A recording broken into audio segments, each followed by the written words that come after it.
जय हिंद दोस्तों, स्वागत है आप सभी का आपके अपने YouTube चैनल टेस्ट साथी में। दोस्तों, उम्मीद है कि आप सभी ने हमारा मोबाइल ऐप डाउनलोड कर लिया होगा, टेस्ट साथी मोबाइल ऐप। दोस्तों, इस सेशन का जो PDF है आपको वहीं से उपलब्ध होगा, आप वहां से उसे डाउनलोड करें और अपना रिवीजन करें।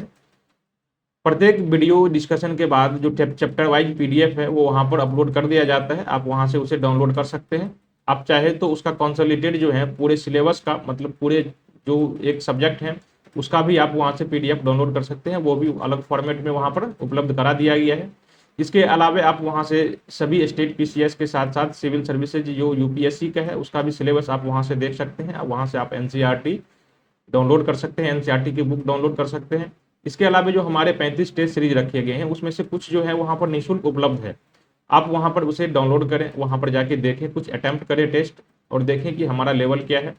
आपको बहुत अच्छा पसंद आया तो आप उसमें ज्वाइन भी करें, इनरोल भी करें। हमारे कुल 35 टेस्ट रखे गए हैं, इसमें से जो है 2-3 वहाँ पर निःशुल्क रखे गए हैं। 35 टेस्ट में से कुछ सेक्शनल हैं, आपको वीडियो में बताता रहा हूँ, कुछ सेक्शनल भी हैं और उसमें से जो है फुल लेंथ टेस्ट भी हैं जो आपकी रिवीजन और नेगेटिव मार्किंग कंट्रोल में बहुत ही काम आएगा। तो आप वहाँ से, आपके लिए मोबाइल ऐप डाउनलोड करना बहुत ज़रूरी है, बहुत काम की चीज़ है, आप वहाँ से कर सकते हैं। इसके अलावा वहाँ पर जो PYQ सीरीज का वीडियो डिस्कशन है वो भी वहाँ पर उपलब्ध है, आप उसे भी वहाँ से देख सकते हैं। कुछ ही दिनों में एक MCQ, उसमें MCQ का जो सीरीज है वो लॉन्च होने वाला है। इसमें आपको बहुत सारी जो है MCQ कराई जाएगी, प्रैक्टिस कराई जाएगी, क्वेश्चन को सॉल्व करना सिखाया जाएगा कि कैसे एग्जाम की जो हॉल है, एग्जाम हॉल में कैसे जो है क्वेश्चन अटेम्प्ट किया जाए, नेगेटिव को कंट्रोल किया जाए। जो प्रश्न सबको आते हैं, चारों के चारों ऑप्शन पता है, वो तो प्रश्न सही होना ही है। इस वीडियो में आपको ये भी बताया जाएगा उस सीरीज में, PYQ सीरीज में या MCQ सीरीज में, कि जब किसी प्रश्न के 3 के 3 जो हैं उसके MCQ पता ना हो, ऑप्शन पता ना हो, 2 ऑप्शन पता ना हो, तो उस स्थिति में हम कैसे उसे सॉल्व करें। ये चीज़ें आप वहाँ से देख सकते हैं, आपके लिए बहुत ही बेनिफिशियल होगा। ये लास्ट मिनट का जो वीडियो सब है, ये सीरीज आपके लिए बहुत महत्वपूर्ण उपयोग होगा। यहाँ पर हजारों MCQ आपको प्रैक्टिस करवा दिए जाएंगे, जो कि सभी सिलेबस के जो महत्वपूर्ण टॉपिक्स हैं उसे वहाँ से कवर कराया गया है। फिलहाल दोस्तों, हम लोग आपको लिए चलते हैं, मैं किशोर कुमार आपको लिए चलता हूँ बहमनी साम्राज्य। पिछले सेशन में दोस्तों हमने देखा था दिल्ली सल्तनत का जब विघटन हुआ था मोहम्मद बिन तुगलक के शासनकाल में, तो उनके विघटन के बाद जो है विजयनगर साम्राज्य और बहमनी साम्राज्य नामक 2 बड़े साम्राज्य जो थे वो दक्षिण में उन्होंने अपना साम्राज्य स्थापित कर लिया था। हम विजयनगर साम्राज्य को कल के पिछले सेशन में देख चुके हैं और आज का जो हमारा सेशन है वो बहमनी साम्राज्य है। मोहम्मद बिन तुगलक के काल में ही जब विजयनगर साम्राज्य की स्थापना हरिहर बुक्का नामक 2 भाइयों ने की थी, उसी समय दक्षिण में एक और साम्राज्य की स्थापना हुई थी और हसुनगंगू नामक एक जो थे व्यक्ति, उन्होंने बहमनी साम्राज्य की स्थापना की थी। बहमनी साम्राज्य विजयनगर साम्राज्य इतना विशाल तो नहीं था, न ही उतनी शक्तिशाली थी। कुछ दिनों तक इनका शासन था, उसकी अपनी जो है कला संस्कृति के क्षेत्र में भी योगदान था। इनकी एक मुस्लिम सत्ता थी तो इनकी अपनी अलग जो है पहचान बन जाती है, सामाजिक क्षेत्र में, आर्थिक क्षेत्र में, राजनीतिक क्षेत्र में, तो इन्होंने अलग व्यवस्था अपनाई थी। इसलिए पढ़ना जरूरी है दोस्तों। वो विजयनगर साम्राज्य हिंदू शासकों का था और यहाँ पर मुस्लिम शासकों का स्थापित हो जाता है, तो दोनों में डिफरेंस है और डिफरेंस को जानना आपके लिए जरूरी है। कुछ ही दिनों बाद यहाँ पर बहमनी साम्राज्य का भी विघटन हो जाता है और बहमनी साम्राज्य के विघटन के बाद 5 छोटे छोटे जो हैं रियासत कहें या राज्य कहें उसकी स्थापना होती है और पांचों ने थोड़े दिन तक, जिसमें गुलबर्गा जो हैं, बीदर हैं, बीजापुर हैं, इन लोग, ये सभी ने शासन किया था। और ये सभी तब तक शासन करते रहता है जब दिल्ली में मुगल वंश की स्थापना न हो जाए। जब मुगल वंश की स्थापना होती है तो उसके बाद जो है इन सभी प्रदेशों को वापस जीत जीत करके उसे बड़े साम्राज्य में जो है एकीकृत भारत वाले साम्राज्य में जो है मुगल साम्राज्य में मिला लिया जाता है। तब तक ये सब जो है छोटे छोटे दिए की भांति टिमटिमा रहे होते हैं दक्षिण में। अभी आप देख चुके हैं कि दक्षिण में विजयनगर साम्राज्य भी स्थित है और केंद्र में दिल्ली सल्तनत भी स्थित है। इन तीनों के बीच में आपस में टकराव भी होता रहता है। दिल्ली, इसका जो बहमनी साम्राज्य और विजयनगर साम्राज्य का है, इन दोनों के बीच जो है सत्ता में परिवर्तन के लिए जो है बहुत सारे युद्ध मुठभेड़ होते रहते हैं। आपने देखा था कि जब विजयनगर साम्राज्य की पतन हुआ था तालीकोटा के युद्ध में, तब इनकी जो सारी महाशक्तियां थी, जो विघटन हुए जो राज्य थे, इन सभी ने मिलकर उस पर आक्रमण किया था और आक्रमण करके उसे नष्ट कर दिया था। फिर हमने बताया था आपको कि विजयनगर साम्राज्य का एक शासक हुआ था, वो था कृष्णदेव राय। उसने जो है इसकी फिर से, इसको सारे जो इसके संयुक्त सेना थी इनको फिर से हराया था। संयुक्त रूप से नहीं हराया था, तालिकोटा जैसा कोई भयंकर युद्ध नहीं हुआ था, बल्कि अलग अलग करके हराया था। तो ये युद्ध का जो सिलसिला है, आपस में लड़ने मरने की प्रथा है, ये तो चलती ही थी। लेकिन ये छोटे छोटे रूप में तब तक शासन करते रहता है जब तक मुगल वंश की स्थापना न हो जाए। हम लोग देखते हैं, फिलहाल बहुत बारीकी से देखते हैं इसके सेशन को। यहाँ पर पूछा जाता है दक्षिण में जो दो हिंदू राज थे, एक तो हिंदू राज था, एक मुस्लिम राज था, दोनों में कुछ भिन्नताएं हैं, और भिन्नताएं सभी आयामों में है, शासन के सभी आयामों में। हम उस भिन्नताओं को देखेंगे आज के सेशन में। चलते हैं हम अपने क्लास की ओर। ये बहमनी साम्राज्य में इसकी जो संस्थापक थे अलाउद्दीन बहमन शाह, इसे हसन गंगू भी कहा जाता है। इसने, इसका मूल नाम जफर खान था। इसने 1346-47 ईस्वी में इस वंश की बहमनी साम्राज्य की स्थापना की थी। बहमनी साम्राज्य की स्थापना की थी। इसका मूल नाम जफर खान था और इसने उपाधि धारण की थी हसन गंगू की। वैसे इसका नाम अलाउद्दीन हसन बहमद शाह भी था। इसने अपनी राजधानी गुलबर्गा को बनाया था। इसकी राजधानी गुलबर्गा थी। इसके जो बहमन शाह थे हसन गंगू, इनका जो उत्तराधिकारी हुआ था, इसे मोहम्मद शाह प्रथम या मोहम्मद प्रथम भी कहा जाता है। इसने अपने पूरे साम्राज्य को 4 प्रांतों में विभक्त कर दिया था: दौलताबाद, बरार, बीदर और गुलबर्गा। इसी के काल में बारूद का पहली बार प्रयोग हुआ था। दोस्तों ये फैक्ट आपके लिए महत्वपूर्ण हो सकता है। भारत के इतिहास में बारूद का पहली बार प्रयोग जो है इसी के काल में और विजयनगर साम्राज्य के विरुद्ध युद्ध में हुआ था।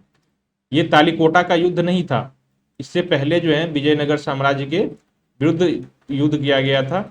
आप बारूद के जो है उपयोग हो जाने से भारत की जो युद्ध का जो क्षेत्र है इसमें एक क्रांति सी आ गई थी। कितना इंपॉर्टेंट रोल निभाया आगे मुगल काल में आप देख सकते हैं बारूद का। इसने पहली बार इसे इंट्रोड्यूस किया था भारत की युद्ध प्रणाली में, लेकिन वो जो है बाबर और मुगल काल, इसमें इसका युद्ध जो है व्यापक रूप से होने लगा था। लगभग हर एक युद्ध में और बेहतर ढंग से उपयोग किया जाने लगा था बारूद का। लेकिन भारत में पहली बार बारूद का प्रयोग जो है ये मोहम्मद शाह प्रथम के शासनकाल में ही किया गया था और वो विजयनगर साम्राज्य के विरुद्ध किया गया था। इसने वारंगल से भी युद्ध किया था और प्रत्येक युद्ध में इन्हें विजय मिली थी। इसका कारण यही था बारूद का उपयोग। तो दोस्तों ये फैक्ट आप याद रखिएगा, और इसका शासनकाल इसी चीज के लिए इंपॉर्टेंट है कि इसने इंट्रोड्यूस किया था बारूद का। इसके बाद जो अगला शासन है इसका उत्तराधिकारी मोहम्मद प्रथम का, ये शिहाबुद्दीन अहमद प्रथम हो जाता है। इसने राजधानी को परिवर्तन कर लिया। उसने गुलबर्गा के स्थान पर बीदर को जो है नई राजधानी बना लिया था और इसका नाम मोहम्मदाबाद रखा था। इसका नाम, बीदर का नाम मोहम्मदाबाद के नाम से किया था और राजधानी परिवर्तन किया था। तो ये चीजें आपके लिए महत्वपूर्ण हो सकती है कि समस्त बहमनी साम्राज्य की राजधानी जो गुलबर्गा थी वो इसके काल में बीदर हो जाती है, लेकिन फिर उसके बाद से गुलबर्गा ही रहती है। इसके बाद महमूद गवा रहता है, इसका उत्तराधिकारी बनता है। इन्होंने सबसे पहले मारवा पर अधिकार कर लिया था और इसके बाद जो इसकी सबसे महत्वपूर्ण जीत थी वो गोवा पर अधिकार करना। गोवा इस समय विजयनगर साम्राज्य का एक राज्य था और यहाँ पर स्थित, यहाँ पर जो है अरब सागर पर स्थित जो बंदरगाह है, इसके कारण ये बहुत ही प्रसिद्ध बंदरगाह था इस समय में। तो इसकी बहुत ही महत्ता थी। जब से इसने गोवा पर आक्रमण किया था, गोवा पर अधिकार कर लिया था, इसके बाद ये बहुत ही फेमस हो गया था। इसकी कहा जाता है कि विजयनगर साम्राज्य जो है, ये बहमनी साम्राज्य, इसकी अपने जो चरम पर पहुंची थी, अपनी पराकाष्ठा पर पहुंची थी, वो इसी के शासनकाल में, महमूद गवा के शासनकाल में ही पहुंचा था।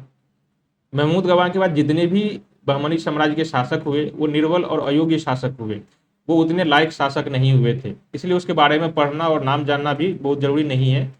इसे क्रम वे में सजाने के लिए भी नहीं कहता है, इसलिए मैं आपको बिना मतलब के फैक्ट का बोझ नहीं डालूंगा आप पर। आप उसको याद नहीं रखना है, जो ऊपर में बताया गया है बस उसका याद रखें और उसकी उपलब्धियों को याद रखें। इसमें कलीमुल्लाह था इसके उत्तराधिकारियों में, जो बहमन साम्राज्य का अंतिम शासक कहा जाता है, बहमनी वंश का अंतिम शासक। तो दोस्तों ये चीज तो आपको याद रखना ही पड़ेगा कि किसी वंश का पहला शासक यानी कि उस वंश का संस्थापक कौन था, उस वंश का अंतिम शासक कौन था, उस वंश की राजधानी कौन थी, और यदि बीच में कोई महत्वपूर्ण शासक हैं तो फिर उनकी उपलब्धियों को जानना आपके लिए बहुत ही जरूरी हो जाता है। तो हम लोग फिलहाल इन्हीं आयामों पर काम करते हैं। अब देखिए इसके बाद जो है बहमनी साम्राज्य का पतन हो जाता है, और पतन के बाद जो है 5 छोटे छोटे जो है राज्य बनते हैं, और सभी ने स्वतंत्र रूप से शासन करना, दक्षिण में स्वतंत्र रूप से शासन करना शुरू कर दिया था। इसके काल में विघटन के बाद जो प्रांतीय तरफदार जो थे, उसके सरकार, राज्य सरकार जिसे कहते हैं, प्रांतों के प्रमुख, इन्होंने स्वयं को स्वतंत्र घोषित कर लिया था 15वीं शताब्दी के अंत में, यानी कि 1490 के आसपास। अब अंत होने के बाद ये 5 साम्राज्यों में विभाजित हो गया था। इसमें बरार जो था, इस साम्राज्य से अलग होने वाला पहला राज्य था, फर्स्ट स्टेट था जो इस साम्राज्य से अलग हुआ था। तो ये चीजें आपके लिए फैक्ट हो सकती है, और आपसे पूछा जा सकता है कि बहमनी साम्राज्य का जब विघटन हुआ था तो उसे विघटित होने वाला पहला राज्य, विघटित होकर जो स्वतंत्र राज्य बना था, उसमें से पहला राज्य कौन सा था? तो ये बरार था। उसके बाद बीजापुर, अहमदनगर, गोलकुंडा और बीदर का स्थान आता है। हम लोग अभी अभी देखा कि हमने कहा था कि सभी साम्राज्य की कम से कम उसके वंश के संस्थापक का नाम याद रखना है, हो सके तो उस वंश के अंतिम शासक का नाम याद रखना है, जरूरी नहीं है, लेकिन यदि है दिया गया कहीं पर तो उसे याद कर लें। उसकी राजधानी को जानना बहुत जरूरी है। तो हम इन सभी जो हैं 5 राज्य, इन सभी को इन्हीं 3 आयामों पर, क्या क्या आयाम रहेगा, इसके संस्थापक कौन थे, इसके संस्थापक के बाद देखेंगे इसका जो है संस्थापक यानी कि पहला शासक कौन था, इसके बाद देखेंगे कि इसका अंतिम शासक कौन था, और इसकी राजधानी कहाँ थी। यदि बीच में जरूरत पड़ी तो हम लोग जानेंगे कि इस वंश के कोई महत्वपूर्ण शासक यदि है, कोई यदि महत्वपूर्ण शासक है तो हम लोग उसको भी जानने की कोशिश करेंगे, और यदि नहीं है तो बस वैसे ही इसे इग्नोर करके आगे बढ़ेंगे। तो हम लोग यही 3-4 आयाम को आगे बढ़ा के हम इसी का डिस्कशन करेंगे कि बीजापुर जो है, बरार जो है पहला, इसका संस्थापक कौन था, इसकी राजधानी कहाँ थी, इसके अंतिम शासक कौन थे। देखते हैं सबसे पहले बरार। तो सब बरार ही था जो सबसे पहले अलग हुआ था। यहाँ पर जो वंश स्थापित हुआ था उसे इमाद शाही वंश कहा जाता है। दोस्तों ये याद रखना आपको, बरार का इमाद शाही वंश था, यहाँ पर इमाद शाही वंश की स्थापना हुई थी। इसकी राजधानी कहाँ थी? एलिचपुर अथवा गाविलगढ़ कहा जाता है, इसकी राजधानी एलिचपुर अथवा गाविलगढ़ थी। बरार में इमाद शाही वंश का जो संस्थापक था उसे फतेह उल्लाह खां इमादुल मुल्क कहा जाता था। इमादुल मुल्क उसकी उपाधि थी, आप उसे फतेह उल्लाह खान अथवा इबादुल मुल्क भी याद रख सकते हैं। तो यही थे जिन्होंने इस वंश पर, यहाँ पर बरार में इमाद शाही वंश की स्थापना की थी। बरार का पतन कब हुआ था? बरार को 1574 ईस्वी में इसे अहमदनगर में मिला लिया गया था। दोस्तों आपको पता है ये 1574 ईस्वी अकबर का शासनकाल है, अकबर का शासनकाल है। और हमने आपको बताया था ये अभी तो स्वतंत्र हो रहा है, दिल्ली सल्तनत के काल में खुद को स्वतंत्र कर रहा है, लेकिन जैसे ही मुगल सत्ता स्थापित होती है एक एक करके इन सभी छोटे छोटे राज्यों को बड़े साम्राज्य में, मुगल साम्राज्य में मिला लिया जाता है, और इनकी जो है सत्ता का नाश कर देते हैं। ठीक है, बरार के बाद जो अगला राज था वो था बीजापुर सल्तनत। यहाँ पर आदिल शाही वंश की स्थापना हुई थी।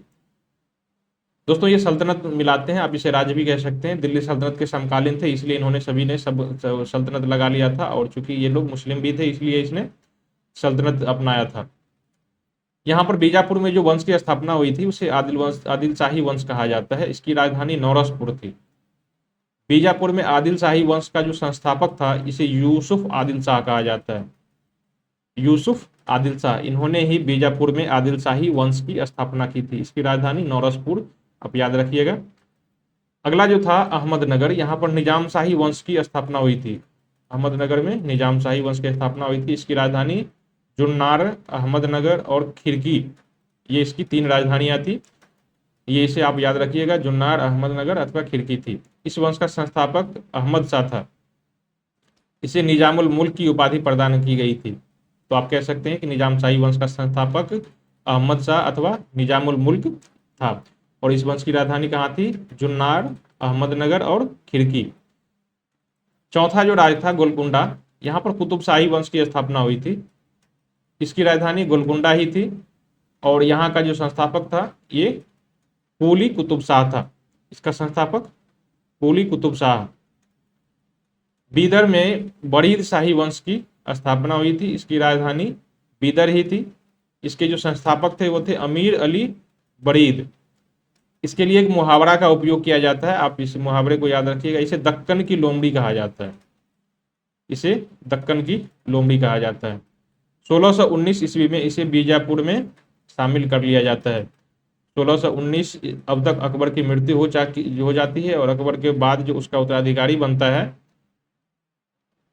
ये अभी इसका शासनकाल है। इसके शासनकाल में इसे भी नष्ट कर दिया जाता है और इसे फिर से अपने जो मुगल साम्राज्य है उसमें मिला लिया जाता है। तो इस तरह से बीदर साम्राज्य भी समाप्त हो जाता है। तो एक जो शक्तिशाली साम्राज्य था बहमनी साम्राज्य, वो विघटित होकर पहले 5 राज्य बने, और उसके बाद देखा कि आपने वो पांचों भी मुगल काल में जाके समाप्त हो गए थे। तो दिल्ली सल्तनत के काल में ये सब उदित हुए, और मुगल काल के साथ में, मुगल काल के समय में जाके ये गायब हो गए। ये सब ऐसे ही स्टेट थे। हम लोग थोड़ा बहुत इसके प्रशासनिक व्यवस्था को जान लेते हैं, क्योंकि ये स्वयं को सल्तनत मानते थे। सल्तनत राजा जो है राज्य होता था, और सल्तनत जो है दिल्ली सल्तनत से प्रेरित है। तो ऑब्वियस है कि इसकी जो प्रशासनिक आर्थिक व्यवस्था होगी उसी से प्रेरित होगी।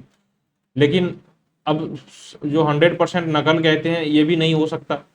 तो देखते हैं कि थोड़ा बहुत डिफरेंस है। और यहाँ पर इसके जो 8 मंत्री हैं, इसे अष्टमंत्री कहा जाता है। इस समय यही अष्टमंत्री थे जो इस पर शासन संभालते थे। अब दिल्ली सल्तनत प्रशासन की एक बड़ी लंबी लिस्ट देखते हैं। यहाँ पर एक लंबी लिस्ट नहीं है, बल्कि केवल ये 8 मंत्री हैं जो बहमनी साम्राज्य के प्रशासन को संभालता था। तो हम लोग एक एक करके उसका नाम याद रखते हैं, और ये याद रखना जरूरी है क्योंकि परीक्षा में पूछ लिए जाते हैं। वकील ए सल्तनत, ये दिल्ली के मलिक नायब के समान होता था। दिल्ली सल्तनत के जो मलिक नायब होते थे उस पोस्ट के समान होते थे ये वकील ए सल्तनत। अमीर ए जुमला, अमीर ए जुमला ये अर्थ विभाग का अध्यक्ष अथवा वित्त विभाग का प्रधान होता था। ये वित्त मंत्रालय का प्रधान होता था। वजीर ए अशरफ, ये विदेश नीति के मामलों को देखता था, साथ ही दरबार संबंधी जो कार्य होते थे इसको भी देखता था। कोतवाल नगर का जो मुख्य पुलिस अधिकारी होता था, वर्तमान एसीपी इसके बराबर होता है। ये कमिश्नर भी आजकल यही कार्य करता है, तो आप इसको भी ये भी कह सकते हैं। तो नगर का जो मुख्य पुलिस अधिकारी होता था उन्हें कोतवाल कहा जाता था। पेशवा, ये वकील ए सल्तनत का सहायक था। ये वकील ए सल्तनत देखे हैं जो मलिक नायब के समान थे, इसका सहायक होता था। सद्र ए जहां, ये न्याय विभाग का प्रधान था, साथ ही धर्म और दान विभाग का भी प्रधान होता था। नाजिर, ये भी अर्थ विभाग से संबंधित एक शब्द है। वकील ए कुल, ये प्रधानमंत्री होता था। वकील ए कुल, ये ऊपर के जो 7 मंत्री होते थे इन सभी के कार्यों का निरीक्षण करता था। तो प्रधानमंत्री के बाद जो दूसरा पोस्ट है, सल्तनत काल में जो राजा होते थे सुल्तान, उसके बाद जो दूसरा पोस्ट था, सबसे बड़ा पोस्ट, ये प्रधानमंत्री ही था, जिसे वकील ए कुल कहा जाता था। इस काल की कला और संस्कृति, चूंकि ये लंबा शासनकाल तो था नहीं इसका, उसके बाद ही विघटित हो गया था, लेकिन अपने थोड़े ही शासनकाल में कुछ इसकी जो उत्कृष्ट कृति है आप उसे देख सकते हैं। इब्राहिम आदिल शाह द्वितीय,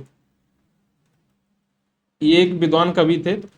इन्होंने एक हिंदी कविता की जो किताब है, किताब ए नौरस, ये लिखी थी। दोस्तों ये किताब बहुत ही फेमस है, तो आप इसे याद रखिएगा। दूसरा, बीजापुर के गोल गुंबद का निर्माण जो है मोहम्मद आदिल शाह के शासनकाल में कराया गया था। कहा जाता है कि ये विश्व का सबसे बड़ा गुंबद है। आपने इससे पहले देखा था, जब दिल्ली सल्तनत हम पढ़ रहे थे तो दिल्ली सल्तनत में देखा था कि भारत में पहली बार ये गुंबद जो है कहाँ बनाया गया था, ये कुतुब मीनार परिसर में। कुतुब मीनार परिसर का जो गेट है, दरवाजा, प्रवेश द्वार जिसे कहते हैं, वहां पर बनाया गया था, और अलाउद्दीन खिलजी द्वारा बनाया गया था, जिसे अलाई दरवाजा कहा जाता है। तो भारत में दिल्ली सल्तनत में पहली बार उसे इंट्रोड्यूस किया गया था, और यहाँ पर बहमनी साम्राज्य में विश्व का सबसे बड़ा गुंबद, ताजमहल के गुंबद से भी ज्यादा बड़ा गुंबद, हुमायूं के मकबरे से भी ज्यादा बड़ा गुंबद, ये यहाँ पर बीजापुर की जो गोल गुंबद है यहाँ पर बनाया गया था। ठीक है, तो ये चीज आप याद रखिएगा। ये सब आर्ट एंड कल्चर के लिए आपसे पूछा जा सकता है, और यूपी पीसीएस में आर्ट एंड कल्चर का जो परीक्षा है वो बहुत सारे प्रश्न पूछे जाते हैं आर्ट एंड कल्चर से, इनके लिए महत्वपूर्ण है। बीजापुर के शासक जो थे इब्राहिम आदिल शाह द्वितीय, इनकी जो दान धर्म की नीति थी, इसके कारण इसे अबला बाबा और जगत गुरु की उपाधि दी गई थी। तो दोस्तों ये सब कभी कभी पूछ लिया जाता है, जैसे कि आपको कुतुबुद्दीन ऐबक के बारे में पता है कि उसको जो लाखों के दान देने वाला था, इसलिए उसे लाख बख्श कहा जाता था। इसीलिए ऐसे ही यहाँ पर जो इब्राहिम आदिल शाह द्वितीय है, इन्हें अबला बाबा अथवा जगत गुरु की उपाधि दी गई है। इनके दान धर्म के रुचि के कारण, दान धर्म में बहुत ही रुचि रखता था धर्म के मामलों में, इसलिए इस तरह की उपाधि इन्हें दी गई थी। ठीक है, हम लोग अब इसकी थोड़ी अर्थव्यवस्था को देख लेते हैं कि इस समय की जो कृषि व्यवस्था है, व्यापार व्यवस्था है, वो कैसी चल रही थी। व्यापार व्यवस्था अच्छी दशा में थी इस समय, और व्यापार के जो वस्तुएं थी, इसमें सफेद सोना जिसे आप कपास कहते हैं, ये था। खाद्य पदार्थों की तो होती ही थी, विदेशी वस्त्र, चांदी, सुरमा और कुछ वस्त्र आदि की भी व्यापार होता था। साथ ही अभी वर्तमान जो एफडीआई की संकल्पना है ना, प्रत्यक्ष विदेशी निवेश, दोस्तों ये चीज आप बहमनी साम्राज्य से सीख सकते हैं। बहमनी साम्राज्य में एफडीआई की संकल्पना दे दी गई थी, वहीं पर बहमनी साम्राज्य में ही। ये लोग क्या करते थे, बहमनी के जो शासक थे, ये विदेशी व्यापारियों से आग्रह करते थे कि वे बहमनी साम्राज्य में निवास करें और यहाँ के व्यापार में निवेश करें। मतलब ये सब विदेशी निवेश को आकर्षित करने के लिए किया गया था दोस्तों। तो आप देख सकते हैं कि वर्तमान जो विदेशी निवेश में सरकार कितनी परेशान रहती है, भारत सरकार। ये काम बहमनी के सुल्तान थे, ये आज से 500 साल पहले ही ये लोग इसके प्रति जागरूक थे कि राज्य में यदि खुद की पूंजी नहीं है तो विदेशी निवेश करवाना चाहिए, विदेशों से पूंजी आना चाहिए। तो आप देख सकते हैं कि इसकी व्यापार अच्छी दशा में थी और यहाँ पर आते भी थे और निवेश भी करते थे, इसलिए यहाँ की इसकी जो व्यापार दशा थी बहुत अच्छी दशा में थी। और ये बहमनी साम्राज्य एक अच्छी स्थिति में था, छोटी मोटी साम्राज्य नहीं थी। इसके बाद आ जाता है कृषि की स्थिति। तो कृषि तो आप प्राचीन काल से ही देख सकते हैं, भारत में मुख्य जो है अर्थव्यवस्था का प्रधान क्षेत्र जो है ये कृषि ही रहा है।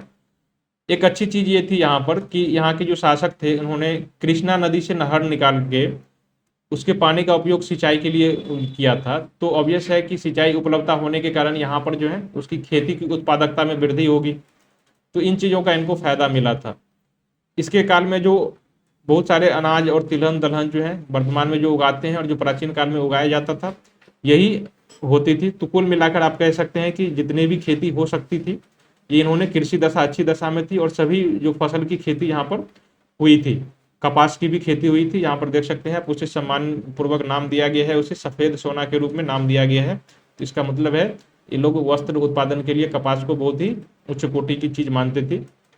बाकी जितने भी फसल हैं वो तो प्राचीन काल से ही भारत में उत्पादित हो रहे थे, और कृष्णा नदी के पानी के कारण, सिंचाई व्यवस्था समुचित होने के कारण इन लोगों की उत्पादकता भी बहुत ज़्यादा बढ़ गई थी, इसलिए इनका व्यापार व्यवसाय भी अच्छी दशा में था। ठीक है, अब देखते हैं कि इसके पतन के कारण क्या है, इतनी छोटी सी शासनकाल में इसका पतन कैसे हो गया था। दोस्तों तो देख सकते हैं कि आपसी द्वंद्व के कारण, इसका सबसे बड़ा कारण जो था और पहला कारण था आपसी द्वंद्व। सत्ता के लिए उनके परिवार और अधिकारियों के बीच जो है लड़ाई होती रहती थी। दोस्तों देखिए, एक ही शासनकाल है और एक ही सल्तनत के विघटन कमजोरी का फायदा उठा के भारत में दो सल्तनत स्थापित हुई थी, दो राज्य। एक तो विजयनगर साम्राज्य था और एक बहमनी साम्राज्य था। विजयनगर में हिंदुओं का शासन था और यहाँ पर मुस्लिमों का शासन था। जब आपने विजयनगर साम्राज्य को पढ़ा था तो आपने देखा था कि वहाँ के जो शासक थे अपने जीवन काल में ही अपना उत्तराधिकारी नियुक्त कर देते थे। तो इस तरह की सत्ता संघर्ष वाली बात जो थी वहाँ पर नहीं थी, लेकिन यहाँ पर है। और इनके साम्राज्य के विघटन का सबसे बड़ा कारण ये यही है, सत्ता के लिए संघर्ष। ठीक है, तो विजयनगर साम्राज्य और इसमें जो है बहमनी साम्राज्य में आप मूल अंतर देख सकते हैं कि यही कारण है।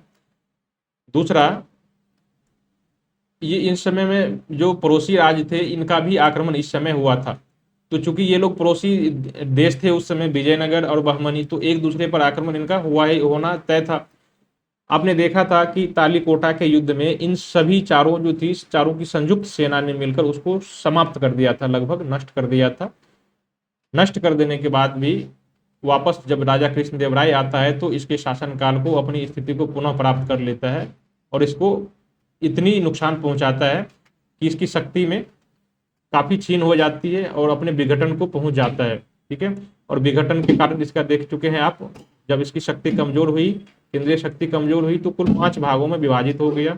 और 5 भागों में विभाजित होने के बाद मुगल काल में फिर तो इनकी स्वाहा हो गई थी। ठीक है, तीसरा भी कारण है इस समय धार्मिक और सांस्कृतिक विवाद भी इसके कारण चल रहे थे। दोस्तों, आप देख चुके थे कि जब सल्तनत काल की स्थापना हुई थी, तो उस काल में, सल्तनत काल में, जो भारत के जो मुस्लिम मलिक और अमीर सब जो थे, उसके सल्तनत काल के जो गद्दी के दावेदार सब थे, उन्होंने रजिया सुल्तान तब को मरवा दिया था और सत्ता में किंग मेकर की भूमिका निभाने लगी थी। ये जो चहलगामी व्यवस्था थी, ये अमीर तुर्कों की ही थी। ये सभी जो मुस्लिम जो अमीर सब थे, व्यापारी सामंत सब थे, वो लोग उस गुट में थे। और ये सभी अलग अलग देश के कारण होने के कारण इसे अलग, खुद को स्वयं अलग अलग वंश और नस्ल की मानते थे।